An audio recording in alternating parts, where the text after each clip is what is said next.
When a magician is learning how to do card tricks, you need to have really sensitive fingers, and a very useful exercise to help him get his fingertips really sensitive to the cards is one where what he will do, he will take a shuffle pack of cards, he'll actually mix the cards many times, and he'll go through the entire packs, and he'll practice telling the difference between red cards and black cards.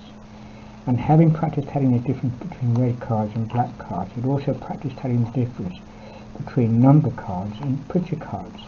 But the most important exercise that a magician can do is one where he will practice telling the difference between facing up cards and also facing down cards.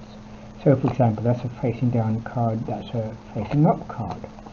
And a more advanced form of that particular exercise is one who will take a whole load of facing down cards, turn them face up, the rest of the cards face down, and he will practice mixing. He will actually mix the facing up cards into the facing down cards, and as a result of that he'll have a complete mess of face up cards and facing down cards. There'll be cards absolutely all over the place, face up and face down, and the idea would be to mix the cards and with his eyes closed see if he can get himself a facing down card on the top. So because I've been doing this so many times, I can get myself now a facing down card with my eyes closed, and that is a facing down card. Of course, he should also try and get himself a facing up card as well. The trouble is, of course, is all these cards, some cards face up and some cards face down. But once again, because of my sensitive fingertips, you cut the card there, you get a facing up card.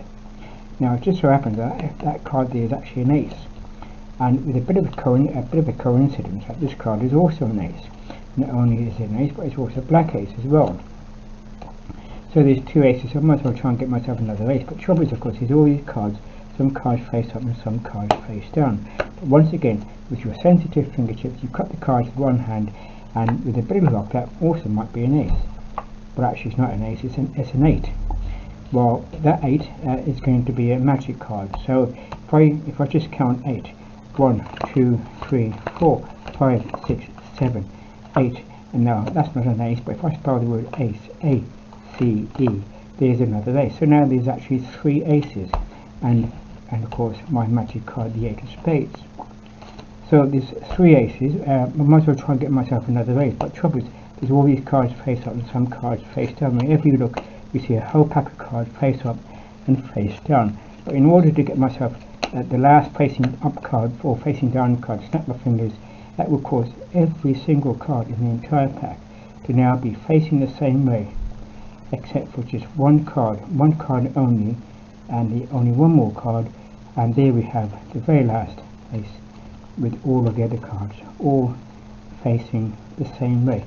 But of course, obviously I had a little bit of help with my magic card, the 8 of spades. And of course the 8 of spades has also got some mates, and if I was to cut the cards into 2 packets, we'll find there's an 8 there, an 8 there, an 8 there, so we also get the 3 8s, 4 8s, as well as 4 aces.